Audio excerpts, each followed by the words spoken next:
Sekarang pertanyaan berikutnya, sistem politik Islam itu apakah teokrasi, monarki, atau demokrasi? Ini yang sering menjadi pertanyaan di benak setiap muslim. Apakah sistem politik Islam itu teokrasi, di mana penguasa tertinggi mendakwakan bahwa dia mendapat kekuasaannya dari Allah? Ini seperti Prancis masa Louis ke-14. Apa kata Louis? Kekuasaan raja bersumber dari penyerahan dari Tuhan. Tuhanlah sumbernya, bukan rakyat. Lalu para raja bertanggung jawabnya kepada Tuhan semata-mata tentang cara pelaksanaannya, bukan bertanggung jawab kepada rakyat. Akhirnya apa yang terjadi? Kesewenang-wenangan. Ya, inilah kalau sistem teokrasi. Raja merasa tidak bertanggung jawab di hadapan rakyat, tetapi katanya dia bertanggung jawab di hadapan Allah Subhanahu wa taala. Namun Islam tidak mengikuti pola ini. Louis ke-15 di Prancis mengeluarkan undang-undang yang ayat-ayatnya menyebutkan kami mendapatkan mahkota ini dari Tuhan. Jadi kekuasaan membuat undang-undang adalah tugas kami semata-mata, tidak dicampuri oleh pihak lain. Kami tidak tunduk kepada kekuasaan lain dalam menjalankan tugas kami. Teokrasi menjalankan kekuasaan atas nama Tuhan dan bertindak sewenang-wenang atas nama Tuhan. Jangan Anda berpikir bahwa Islam itu adalah teokrasi. Islam tidak pernah menganut sistem teokrasi. Walaupun ada semacam kemiripan, ada menyebut-nyebut kekuasaan datang dari Tuhan. Secara takdir betul, kekuasaan itu datang dari Allah Ta'ala. Tapi dalam pelaksanaan, dia tidak ada penyerahan dari Tuhan.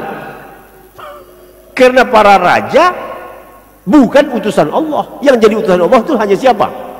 Hanya Rasulullah Sallallahu Alaihi Wasallam, para anbiya dan para nabi. Apakah sistem politik Islam ini monarki?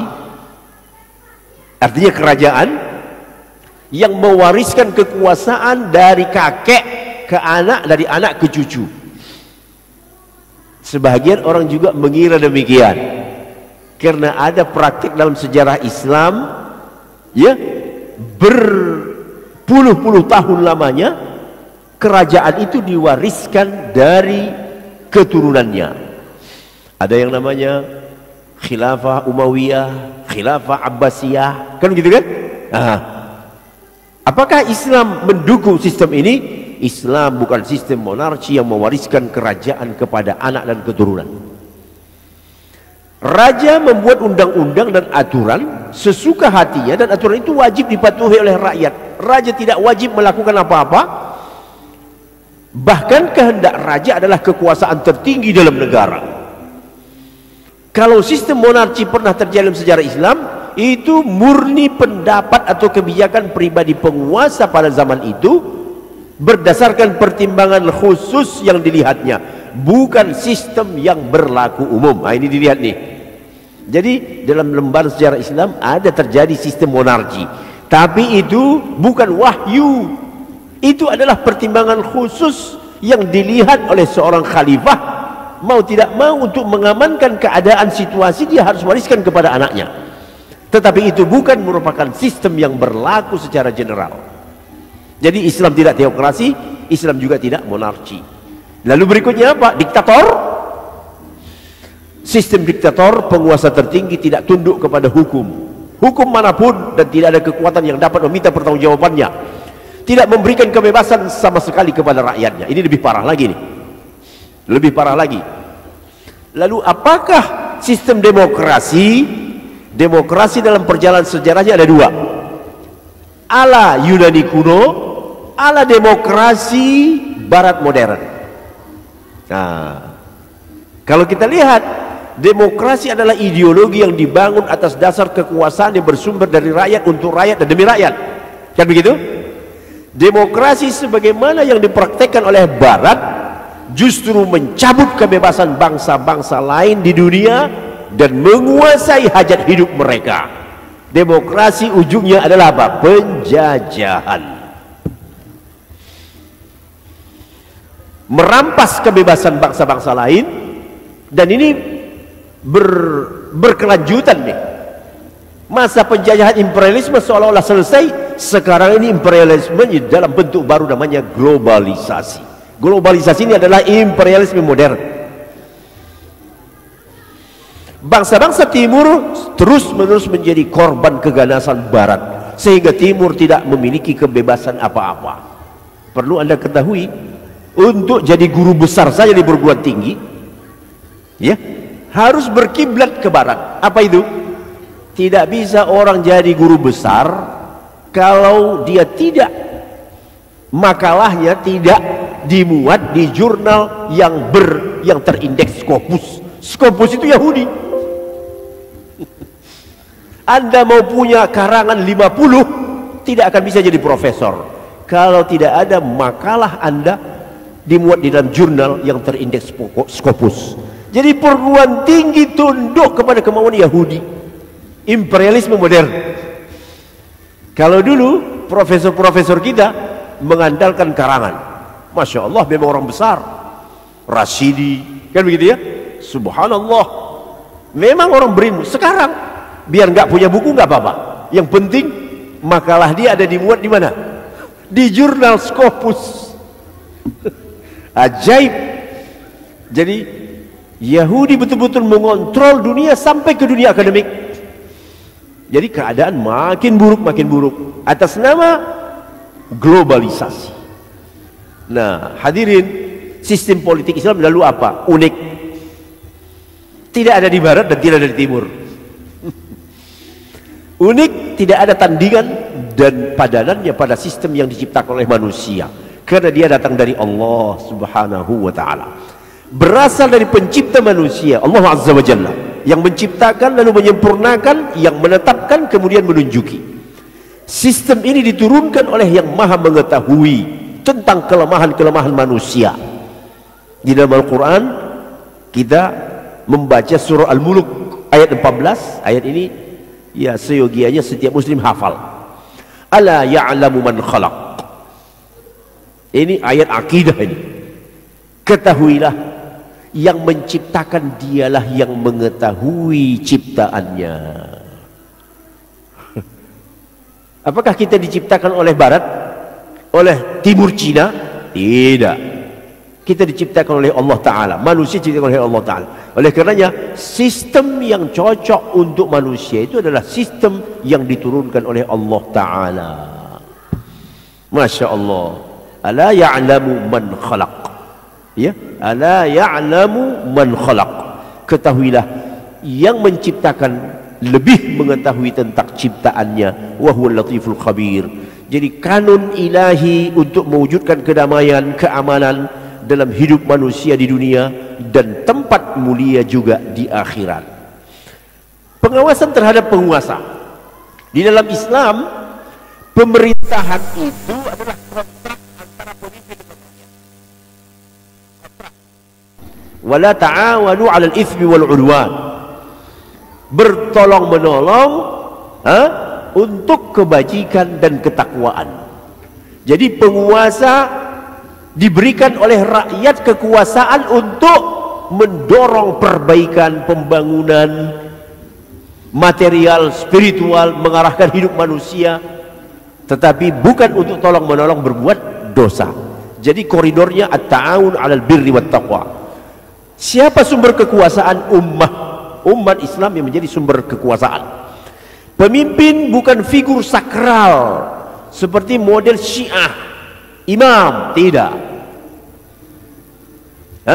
Seperti model Vatikan, tidak. Pemimpin bukan figur sakral, bukan pewaris kerajaan, bukan pemaksa keyakinan dan hati manusia. Penguasa adalah salah satu pihak dalam kontrak yang punya hak dan kewajiban terhadap umatnya. Masya Allah, ya. Imam Ibnu Hazm berkata, bai'ah, jadi khasnya di dalam pemerintahan Islam itu ada namanya apa, Pak? Bai'ah. Bai'ah dalam koridor tolong menolong untuk menjalankan al-amru bil ma'ruf wan nahi 'anil munkar. Imam berkewajiban menjalankan isi kitabullah dan sunnah Rasulullah, lalu rakyat berkewajiban untuk taat dan patuh. Jadi ini bersinergi, rakyatnya akan patuh dan taat, sementara penguasanya berkewajiban menjalankan apa? Isi kitabullah dan sunnah Rasulullah. Itulah akadnya. Ibnu Taimiyah, jadi tokoh-tokoh politik di dalam sejarah Islam ini selain Imam Mawardi yang bukunya dibahas di sini itu, termasuk diantaranya adalah Ibnu Taimiyah, kemudian Ibnu Hazm. Ini semuanya adalah apa? Ya, pendekar-pendekar politik Islam. Ibnu Taimiyah menganggap bahwa kekuasaan atau pemerintahan yang dalam bahasa Al-Qur'annya al-hukum itu amanah. Makanya Al-Quran menyebut apa? Innallaha ya'murukum an tu'addul amanati ila ahliha. Sesungguhnya Allah merintahkan kamu untuk menunaikan amanah itu kepada yang berhak menerimanya. Nah, penyelenggaraan kekuasaan atau pemerintahan itu adalah amanah yang diwajibkan oleh Allah Ta'ala kepada yang menyelenggarakannya, yaitu pemerintah. Itulah ayatnya. Jadi kalau mau tahu apa saja ayat politik itu, An-Nisa 58 itu ayat politik ya. Jadi kita harus membangun opini, ada ayat-ayat politik, ada hadis-hadis politik ya. Tolong kita keluar nanti dari majelis ini membawa sebuah frame, ada ayat-ayat politik, ada hadis-hadis politik, dan itu banyak. 1 tahun tidak akan habis kita diskusikan hadis-hadis politik. Masya Allah, dalam berbagai majelis ya, ini saya bahas ini hadis-hadis politik. Jadi ayat tentang An-Nisa 58 tadi, Allah memerintahkan kepada kamu untuk menunaikan amanah kepada ahlinya. Jadi kekuasaan itu adalah amanah yang diwajibkan Allah kepada para penguasa untuk dilaksanakan, diselenggarakan kepada yang berhak menerima. Siapa? Rakyat. Lalu setelah diselenggarakan ini kewajiban rakyat taat kepada ulil amri. Itulah An-Nisa 59. Nah, jadi 58 59 ini Pak, An-Nisa ini ayat yang tak bisa dipisah. Kalau 58-nya ayat yang ditujukan kepada penguasa, ayat 59-nya ayat yang ditujukan kepada rakyat. Ya ayyuhalladzina amanu athi'ullaha wa athi'ur rasula wa ulil amri minkum. Kita kepada ayat 58 59 dari surah An-Nisa. Ayat 58-nya ditujukan untuk penguasa, pemerintah. 59-nya ditujukan untuk rakyat. Setelah penguasa menjalankan tugasnya yang diperintahkan oleh Allah Ta'ala, menyerahkan amanah, menyelenggarakan pemerintahan dengan baik sesuai dengan amar bil ma'ruf nahi anil munkar, maka rakyat wajib taat. Athi'ullah, taatlah kamu kepada Allah, wa athi'ur rasul, taatlah kamu kepada Rasul, wa ulil amri minkum, dan pemimpin di antara kamu. Fa in tanaza'tum fi syai'in farudduhu ila Allahi war Rasul. Kalau kamu berselisih tentang sesuatu, kembalikan kepada Allah dan Rasul. In kuntum tu'minuna billahi wal yawmil akhir, dzalika khairu wa ahsanu ta'wila. Nah, dengarkan pendapat ulama tentang dua ayat ini. Seperti yang sudah disampaikan tadi. Ayat pertama untuk para penguasa, pemimpin, wulatul umur, bahasa Arabnya wulatul umur, yang mewajibkan mereka agar menjalankan amanah kepada yang berhak, yaitu rakyat. Dan apabila mereka menghukum di antara manusia, mereka harus berbuat adil. Jika mereka mengkhianati amanah, maka wilayah kekuasaan dicabut dari mereka. Hebat sistem Islam ini, Pak. Hebat. Tidak ada yang suci ya. Seseorang ditentukan oleh perilakunya. Benar ikuti, tidak benar cabut. Ayat kedua An-Nisa 59 itu ditujukan untuk rakyat yang wajib menunaikan amanah ketaatan. Waduh, Kalau pemimpin itu adil, menunaikan amanah, dirampasnya pun hak kita, kita harus sabar. Biar tahu Anda. Dirampasnya pun hak kita, kita harus sabar. Itu perintah. Nah, yang salah dari pemahaman sebagian golongan jamaah kaum muslimin, dipakainya satu ayat saja. Ayat yang ini dipakainya. Oh, kita harus taat kepada waliul amri, dipukul pun punggung kita, relakan saja. Hati-hati Bung, memahami ayat jangan sepenggal. Kamu memahami ayat, jangan ambil satu yang kamu satunya kamu lepas. Perhatikan apa kata para ulama. Ulama mengatakan ayat 59 kewajiban taat itu harus berbanding lurus dengan ayat 58. Untuk rakyat yang wajib menunaikan amanah ketaatan kepada pemimpin, itulah ayat 59, kecuali bila diperintah berbuat maksiat. Jika demikian maka tidak boleh taat kepada makhluk untuk berdurhaka kepada Allah Subhanahu wa taala. Terus secara ringkas kaidah pengawasan atas penguasa itu prinsipnya apa? Asyura. Kemudian di sana ada tanggung jawab penguasa di depan umat.